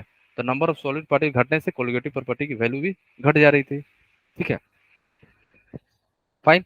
तो ये तीन केसेस है, फैक्टर है जिसपे हमारा, हम लोगों ने इस फैक्टर को न्यूट्रलाइज करने के लिए हम लोग वेंटअप फैक्टर का यूज कर रहे हैं ना, ठीक है। वेंटअप फैक्टर किस लिए यूज करते हैं? To calculate the accurate molecular mass of the solute, solute का एक्यूरेट मास कैलकुलेट करने के लिए। क्योंकि ऐसा केस आएगा जहां पे आपका सॉल्यूट डिसोसिएट हो जाएगा, जैसे NaCl है, NaCl तो डिसोसिएट हो जाता है Na+Cl- में। वही आप अगर यूज करोगे एसिटिक एसिड, बेंजीन के अंदर क्या हो जाता है, डाइमर बन जाता है, याद है डाइमर, दो एसिटिक एसिड कंबाइन होकर एक हो गया, तो नंबर ऑफ सॉलिड पार्टिकल यहाँ पे क्या हो रहा है, घट रहे थे, और मोलिकुलर मास यहाँ पे क्या हो रहा था, बढ़ जा रहा था। कभी बढ़ रहा है तो कभी घट रहा है ना। एंड जब हम लोग sugar, sucrose, glucose, urea use कर रहे थे तो हमारा वैल्यू सेम आ रहा था, है ना। जो हम लोग एक्सपेरिमेंट कर रहे थे वही वैल्यू आ रहा था जो हम लोग थ्योरेटिकल कर रहे थे। किसके केस में? शुगर के केस में, सुक्रोज के केस में, यूरिया के केस में, है ना। ये सभी क्या है, नॉन वोलेटाइल सॉल्यूट है। नॉन वोलेटाइल का मतलब ये डिसोसिएट होते ही नहीं है। जब होंगे ही नहीं तो हमारा मोलिकुलर मास की वैल्यू चेंज ही नहीं होगी, तो जो थ्योरेटिकल वैल्यू था वही एक्सपेरिमेंट वैल्यू आ रहा था। लेकिन जब हम लोग NaCl यूज कर रहे थे, है ना, तब हमारा वैल्यू अलग आ रहा था, ठीक है। तो क्या रीजन था इसके पीछे? क्योंकि हमारा जो हमारा मोलर मास की वैल्यू था ना, वो डिफरेंट डिफरेंट आ रहा था एक्सपेरिमेंटली एंड थ्योरेटिकली। तो उसको सही करने के लिए हम लोग वेंटअप फैक्टर का यूज करते हैं। वेंटअप फैक्टर साइंटिस्ट है ना, इन्होंने रिसर्च किया इस पे, है ना, ठीक है। तो वेंटअप फैक्टर कैसे कैलकुलेट करेंगे, अब आ जाओ आप लोग। तो आई इज क्या था, आई जो होगा हमारा ऑब्जर्व कोलिगेटिव प्रॉपर्टी, क्या था हमारा, ऑब्जर्व, जो हम लोग एक्सपेरिमेंटली ऑब्जर्व कर रहे हैं, ऑब्जर्व देख रहे हैं, देखने का मतलब एक्सपेरिमेंट हो रहा होगा, observe colligative property, observe colligative property, ठीक है, observe colligative properties divided by, divided by calculated, क्या बोलेंगे हम लोग, calculated, calculated colligative property, calculated colligative properties, ठीक है। एक चीज और देखा गया कि अब आप लोग ये सोचो, अगर हमारा सॉलिड जो है, ध्यान सुनना, अगर हमारा सॉलिड जो है जाके ब्रेक हो जा रहा था तो मोलिकुलर मास घट रहा था, ठीक है ना। तो ध्यान, ऐसा देखा गया है कि molar mass and colligative property में ना इनवर्सली रिलेशन होता है, ठीक है। कौन सा रिलेशन होता है? इनवर्सली रिलेशनशिप होता है, तो ध्यान रखना। Molar mass, molar mass is inversely proportional to किससे? Colligative property, colligative property, colligative property. ठीक है, तो हमारा फॉर्मूला मोलर मास के टर्म में कैसा दिखेगा वेंटर फैक्टर का? बोलो क्या हो जाएगा? जो ऊपर था वो नीचे, जो नीचे था वो ऊपर हो जाएगा, है ना? समझ गए? क्या हो जाएगा बोलो? जो हमारा कैलकुलेटेड था, जिससे हम लोग बोलते थे क्या, नॉर्मल, नॉर्मल बोलते थे। जो हम लोग सोच रहे हैं, जो हम लोग सोच रहे हैं उसे हम लोग नॉर्मल समझेंगे ना। जो हम लोग सोच रहे हैं कि इतना यस सर। कोलिगेटिव प्रॉपर्टी होना चाहिए, उसको हम लोग बोलते हैं नॉर्मल। जो हम लोग को अलग आ रहा है ना, उसे हम लोग क्या बोलते हैं? एब नॉर्मल, एब नॉर्मल बिहेवियर, जो कुछ अलग हो रहा है ना। है ना, लोग बोलते हैं आज तो तुम नॉर्मल बिहेव नहीं कर रहे हो, क्या हो गया, है ना? तो ऐसे समझो। तो ये जो है ना हमारा मोलर मास और कोलिगेटिव प्रॉपर्टी क्या है, दोनों इनवर्सली रिलेशन है दोनों के बीच में। इसका मतलब क्या हुआ, कैलकुलेटेड वाला ऊपर चला गया, ऑब्जर्व वाला नीचे आ जाए। तो कैलकुलेटेड क्या था हमारा? थ्योरेटिकल था। ऑब्जर्व क्या था हमारा? एक्सपेरिमेंट था, है ना? तो ये क्या हो जाएगा हमारा? Normal, normal molar mass divided by एब नॉर्मल मोलर मास, एब नॉर्मल, एब नॉर्मल मोलर मास। ठीक है, ओके, है ना? इसमें किसी को डाउट है बोलो, किसी को शुरू कोई करो, डाउट? स्टार्ट दिखाना एक बार।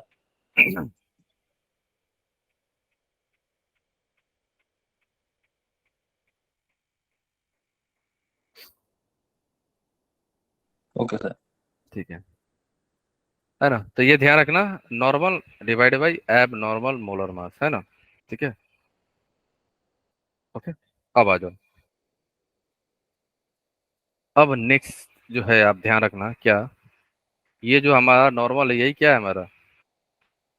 यही क्या था? थ्योरेटिकल था ना, थ्योरेटिकल जो हम लोग सोच रहे हैं, है ना?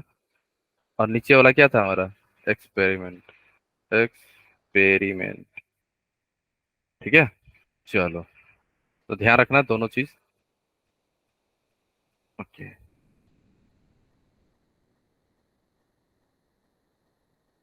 हम्म, अब चलते हैं आगे, है ना? ठीक है, अब नेक्स्ट पॉइंट क्या है जो आपको पता होना चाहिए कि वेंटर फैक्टर दो केस हो सकता है अगर आपके पास सब्सटेंस है। सब्सटेंस आइदर डिसोसिएट हो सकता है, या तो नहीं होगा, या एसोसिएट हो जाएगा। एसोसिएट मतलब क्या हुआ, दो मिलके एक हो गए, या एक जो है दो हो गया, या एक एक जो था एक ही रह गया, है ना? तीन केस हो गए, है ना? अगर हमारा सॉलिड जो है डिसोसिएट कर रहा है, उस केस के लिए अब हम लोग वेंटर फैक्टर क्या होगा, है ना? अगर मान लो हमारा सॉलिड डिसोसिएट कर रहा है, उस केस के लिए हम लोग वेंटर फैक्टर की वैल्यू कैसे कैलकुलेट करेंगे, फॉर्मूला क्या होगा, है ना? अब सारा चीज अब स्टार्ट होता है ना। ठीक है, अब देखो आप लोग, एक चीज ध्यान रखना कि पहला हम लोग देखेंगे डिसोसिएट, डिसोसिएशन का। फोर डिसोसिएशन, जब हमारा सॉलिड पार्टिकल डिसोसिएट हो रहा होगा, है ना? तो मान लो अगर मैंने ले लिया केसीएल, ठीक है, डिसोसिएशन का केस हो रहा है, तो केसीएल तो डिसोसिएट हो जाता है ना, के प्लस प्लस सीएल माइनस में, हाँ या ना? बोलो, और ये तो हो जाता यस है। सर। तो नंबर ऑफ, अब आप लोग ये बताओ, नंबर ऑफ इफेक्टिव पार्टिकल कितना हो गए? पहले तो एक थे दो इनिशियल, हो गए सर। अब हो गए दो। अब कितने हो गए? वन मोल ऑफ के प्लस हो गया, प्लस एक मोल ऑफ सीएल माइनस हो गया। पहले तो थे एक, अब हो गए दो मोल।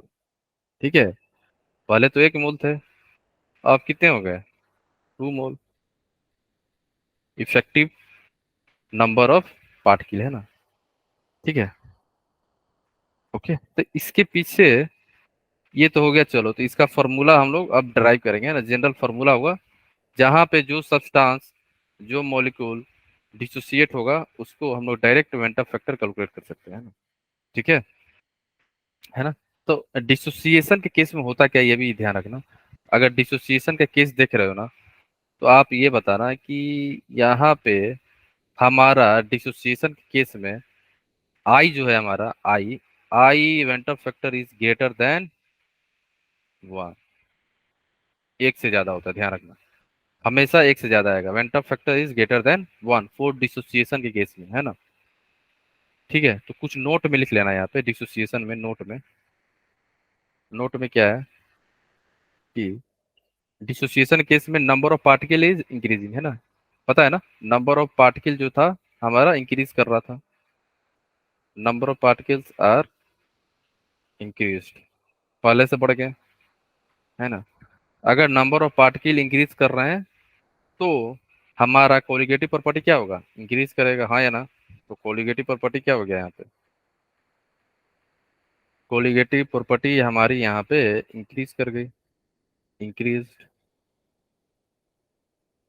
कोलिगेटिव प्रॉपर्टी इंक्रीज होगी। सी क्या है हमारा, सी हमारा मोलर मास क्या होगा सॉलिड का, बताओ। सर डिक्रीज हो जाएगा। डिक्रीज हो जाएगा। मोलर मास ऑफ सॉल्यूट यहाँ पे डिक्रीज हो जाएगा, डिक्रीजेस। ठीक है, तो ये इंपॉर्टेंट नोट्स है डिसोसिएशन के केस का, है ना। ठीक है, अब आते हैं डेराइव करते हैं ना जनरल फॉर्मूला जो होगा। जब डायरेक्ट फॉर्मूला याद रखना, सारा आंसर हो जाएगा, है ना, फटाफट। ठीक है, तो मान लो आपके पास दिया गया है, मान लो जनरल केस के लिए, है ना। अब डेरिवेशन कर रहे हैं हम लोग। ए एन से आप जा रहे हो, एन ए बन गया। ठीक है, ठीक है, इसको बीच में ले लेते हैं। ठीक है, आपका क्या है, ए एन से आप डिसोसिएट हो गए, क्या बन गया, ए एन से एन ए बन गया, एन ए। ठीक है, मान लो इनिशियली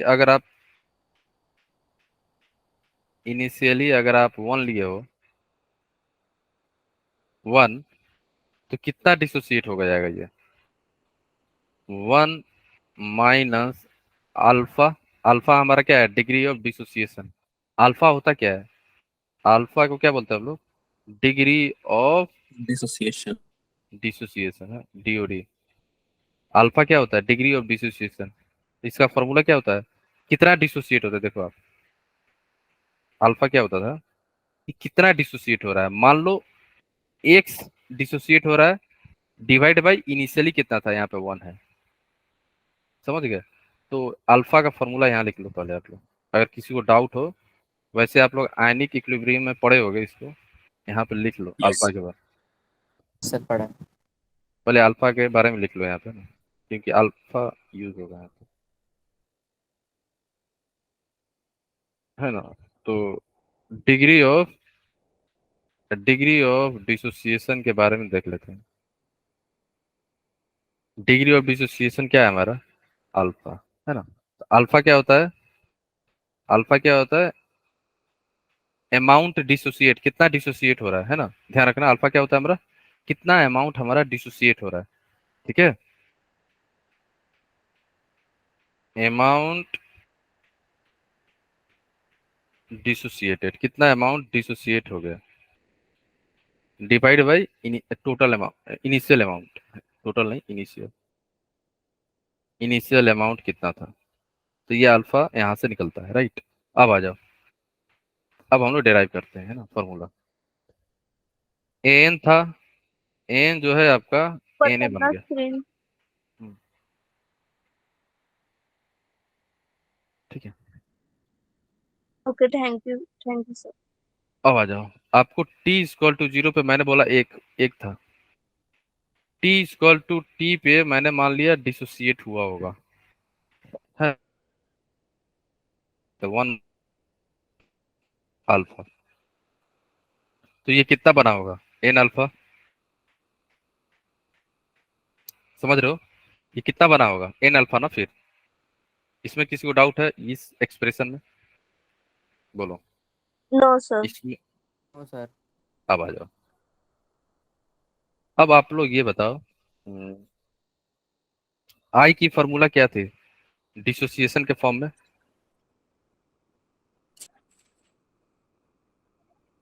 डिसोसिएशन सर था कि नहीं बताया? एक मिनट लिख लेना उसको भी।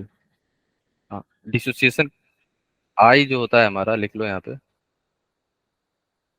अ, ऐसे लिख लो, actual number of moles of solute in the solution, है ना?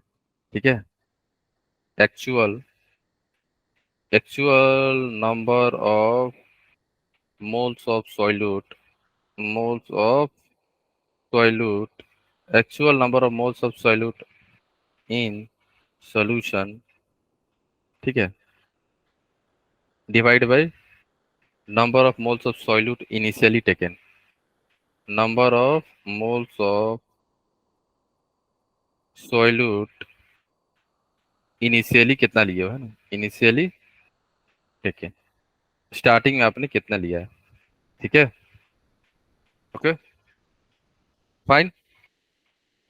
ठीक है ना, जैसे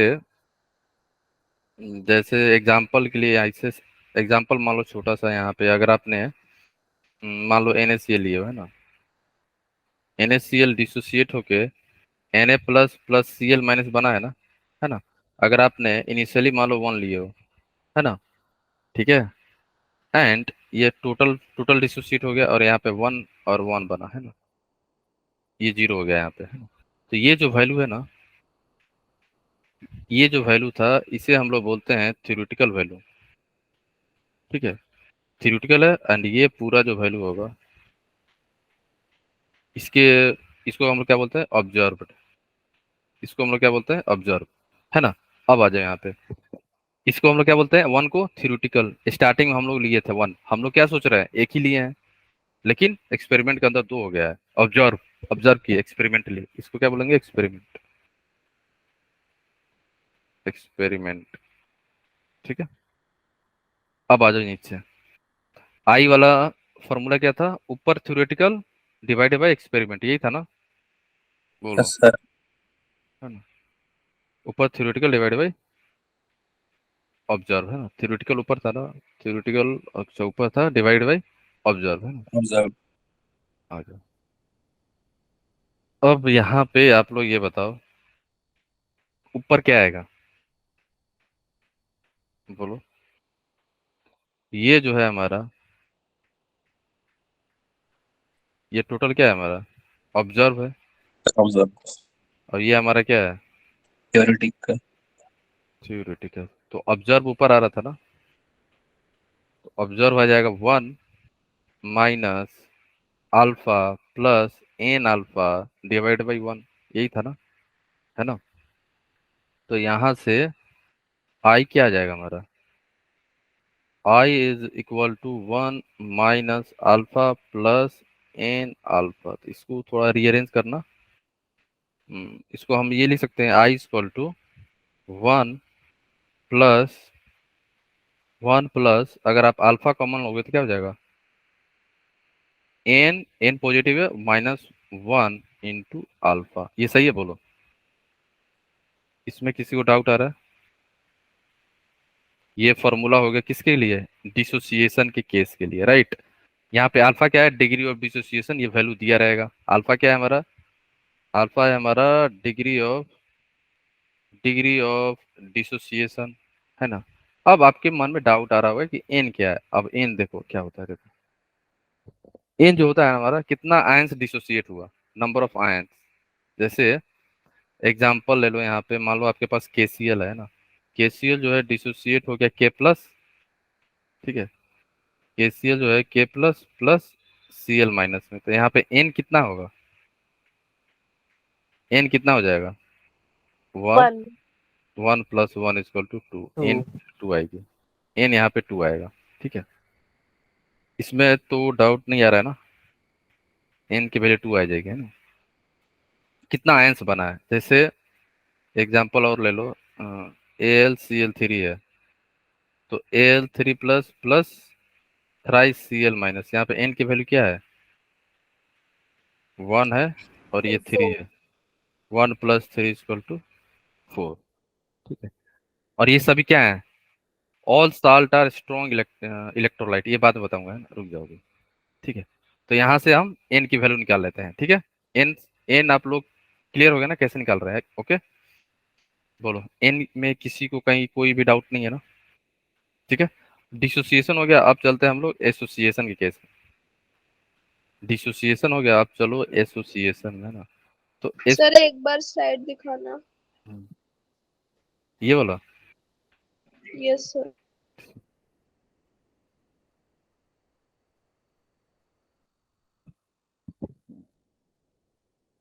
हो गया सर। ठीक है, तो एसोसिएशन अब हम चलते हैं। एसोसिएशन का मतलब क्या हुआ? दो कंबाइन होके एक बन रहा होगा, है ना? यही तो एसोसिएशन मीन्स क्या?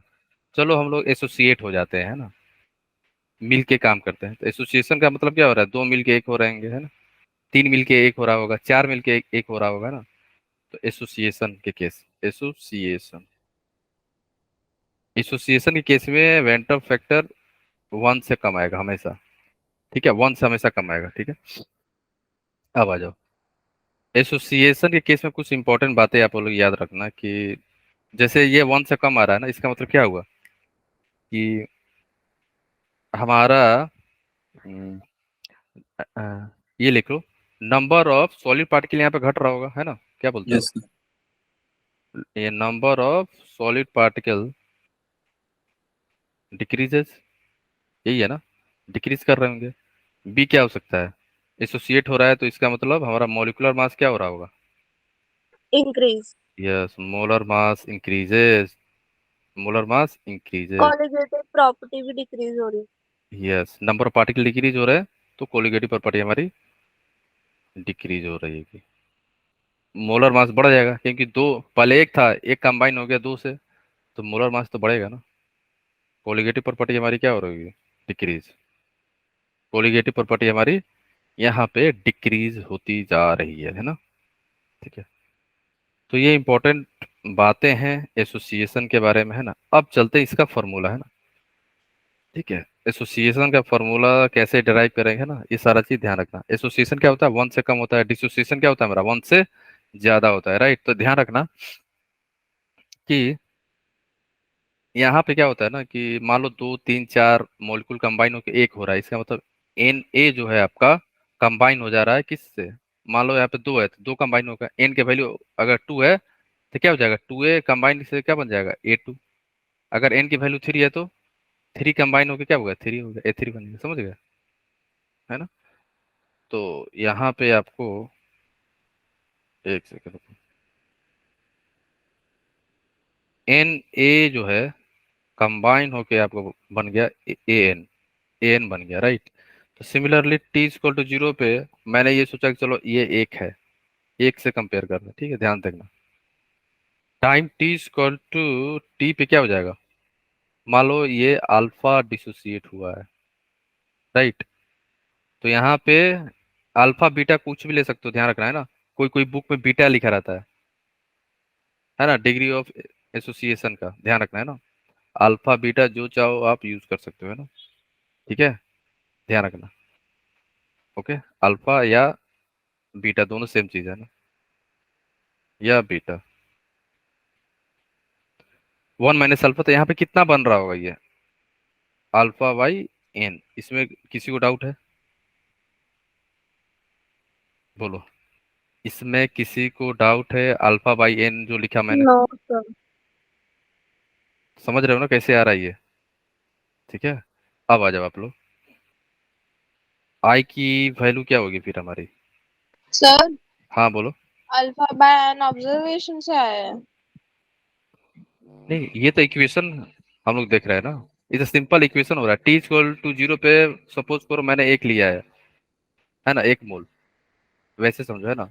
तो कुछ तो डिसोसिएट होगा, जैसे इस केस में क्या हो रहा होगा? एसोसिएशन हो रहा होगा। तो मान लो वन माइनस अल्फा हुआ, तो एल अल्फा बाई एन ना, यहाँ से आ रहा है, ये एन है ना, यहाँ से आ रहा है।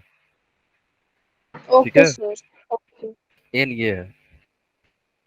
ठीक है, क्योंकि अल्फा जो है ना पर मोल के लिए, एक मोल के लिए बात होता है, जबकि यहाँ पे क्या है? एन मोल हो गया, तो अल्फा बाई एन हो जाएगा ये। समझ गया? जैसे वैसे अगर इस केस में अगर आपको कहीं डाउट हो ना यहाँ पे क्या बनेगा, तो ध्यान रखना जैसे 2a से b बन रहा है, राइट, ये 1 है, 1 माइनस अल्फा है ना, ध्यान से देखना कैसे हम लोग करते हैं ये सारा चीज, है ना।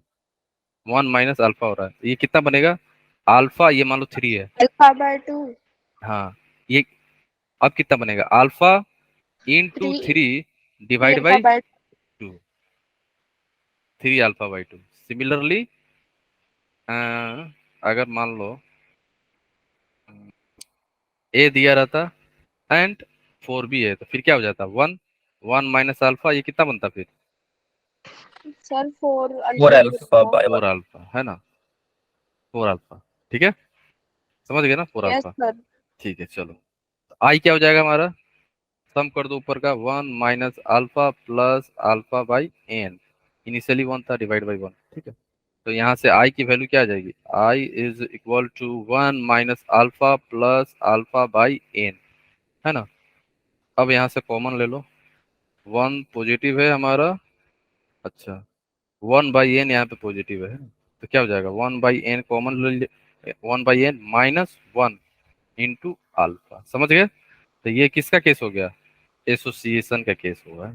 तो एसोसिएशन कहाँ पे होगा, ध्यान रखना, कहीं लिखा रहेगा डाइमर, कहीं लिखा रहेगा ट्राइमर, कहीं लिखा रहेगा टेट्रामर, कहीं लिखा रहेगा पेंटामर, सुन रहे हो ना, pentamer, dimer, trimer, tetramer, direct याद रखना।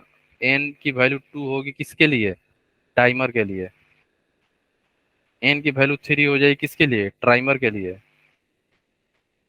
एन की वैल्यू 5, एन की वैल्यू 5 किसके लिए होगी, पेंटामर के लिए, पेंटामर, है ना।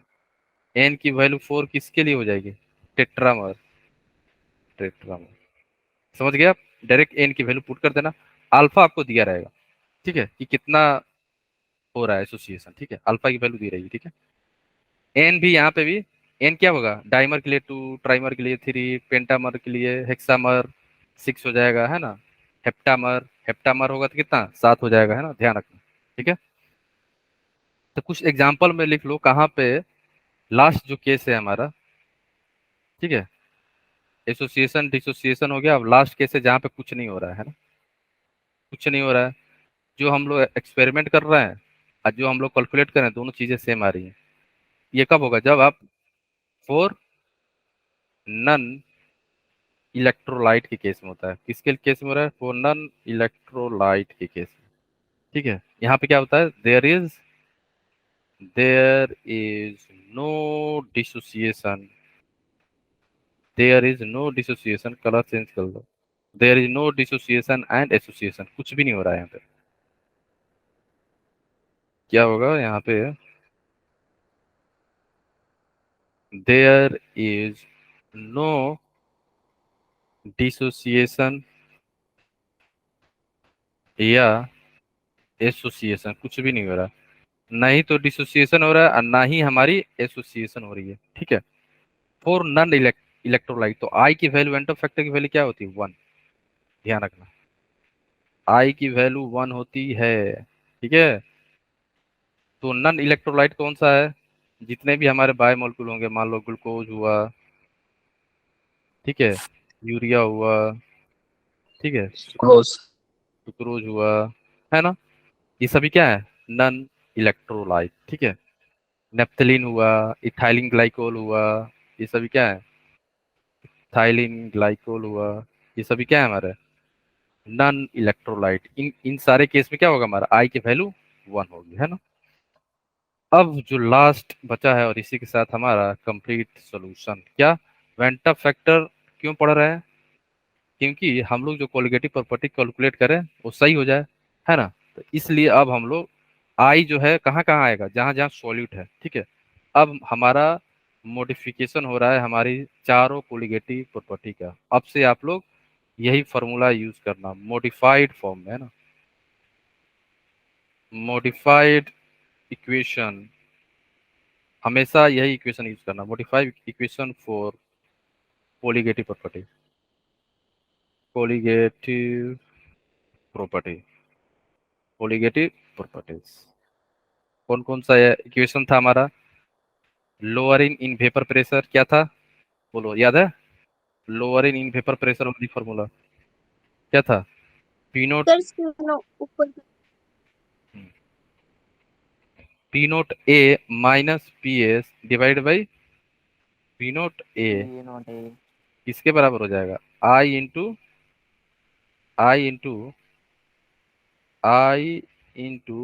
मोल of solute,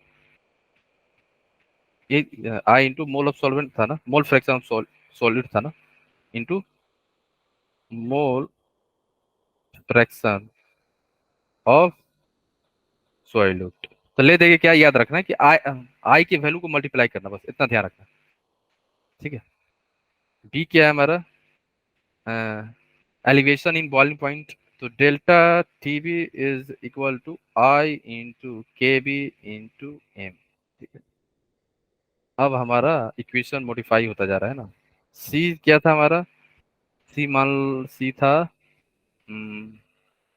delta T F is equal to I into K F into M, ये हो गया। एंड हमारा डी क्या था? Osmotic pressure, pi is equal to I into C R into T. समझ गए आप, है ना? ये आप लोग सारा चीज ध्यान रखना, है ना। अब से आप यही इक्वेशन यूज करना for calculating the colligative property, है ना। Lowering vapour pressure, elevation in boiling point, depression in freezing point and osmotic pressure का इक्वेशन अब चेंज हो गया। आई हर जगह आपको यूज करना होगा, है ना। ठीक है, क्लियर है ना। एंड एक चीज और बताना था, जैसे अल्फा का वैल्यू ध्यान रखना, कभी कभी नहीं दिया रहता है, यहाँ पे नोट में लिखना। नोट में क्या है कि फॉर स्ट्रॉन्ग इलेक्ट्रोलाइट अल्फा जो होता है हमारा 100% होता है। एंड 100% का मतलब क्या हुआ? अल्फा इज 1, समझ गए? 1 अल्फा 1 होता है ना। अल्फा की वैल्यू डायरेक्ट याद रखना है, किसके केस में? फॉर सॉल्ट, कोई सा भी सॉल्ट हो, या स्ट्रॉन्ग एसिड या स्ट्रॉन्ग बेस, स्ट्रॉन्ग एसिड या स्ट्रॉन्ग बेस के केस में, ठीक है। तो हम लोग कहीं पे सॉल्ट दिखे ना, जैसे NaCl, KCl, है ना, AlCl3 हुआ, इन सारे केस में क्या होगा? अल्फा की वैल्यू क्या हो जाएगी? 1 हो जाएगी, ठीक है। अल्फा डायरेक्ट 1 पुट कर देना, है ना। उसके बाद आप आई कैलकुलेट कर लेना, ठीक है। ये ध्यान रखना, इंपॉर्टेंट है, स्टार मार्क ध्यान रखना, है ना। हो सकता है कभी अल्फा की वैल्यू ना दे, है ना। अल्फा का वैल्यू ना दिया, इसका मतलब समझ जाओ क्या है? स्ट्रॉन्ग है ना। नहीं तो देना पड़ेगा ना, कितना डिग्री ऑफ डिसोसिएशन है उस चीज का, है ना। ठीक है, NaCl, KCl, AlCl3 इन सब का नहीं देगा, क्योंकि यहाँ पे क्या हो रहा है? कंप्लीट डिसोसिएशन होता है। तो अल्फा क्या होता है? 100% डिसोसिएट हो जाता है। याद है NaCl में मैंने 0 पुट किया था, 0, है ना, याद आया? पर देखना कहाँ गया,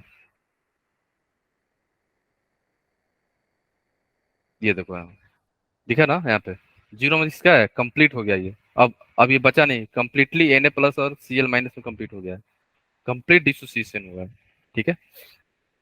तो ध्यान रखना, स्ट्रॉन्ग इलेक्ट्रोलाइट के लिए अल्फा की वैल्यू 1 होती है, ठीक है। सॉल्ट हो गया, स्ट्रॉन्ग एसिड, स्ट्रॉन्ग बेस में हमेशा आप क्या यूज करोगे? Alpha is equal to 1। अगर वीक होगा तो अल्फा की वैल्यू दी जाएगी, टेंशन मत लो, ठीक है। फाइन, बाकी आप फॉर्मूला आपको याद होना चाहिए सारा, है ना, ठीक है, सारा चीज। ओके ओके, तो इसी के साथ हमारा सॉल्यूशन चैप्टर का द एंड हो गया, है ना। एंड आपके साथ मैंने ये एक्सरसाइज शेयर किया है ना, तो आप लोग जरूर ट्राई कर लेना, आज बना लेना पूरा, है ना। यहाँ पे सॉल्यूशन भी है, सारा चीज है, इसमें से डाउट जरूर पूछना, क्योंकि कल आप लोग का एग्जाम है, तो अच्छे से रिवाइज करके बेसिक सारा चीज ये पढ़ लेना, है ना। इसमें कोई भी डाउट हो पूछना जरूर। एंड हम लोग नेक्स्ट क्लास में इन चारों प्रॉपर्टी पे क्वेश्चन करेंगे, है ना, ठीक है। क्लियर है, बेसिक से लेके एडवांस तक हम लोग कवर करने वाले हैं ना, ठीक है। तो नेक्स्ट क्लास में क्वेश्चन, ओके सर केवल क्वेश्चन होगा, ठीक है, क्वेश्चन क्वेश्चन क्वेश्चन होगा, है ना, ठीक है। ओके गाइस, तो मिलते हैं नेक्स्ट सेशन में, तब तक के लिए okay, bye bye, take care and keep learning and keep smiling. Bye sir.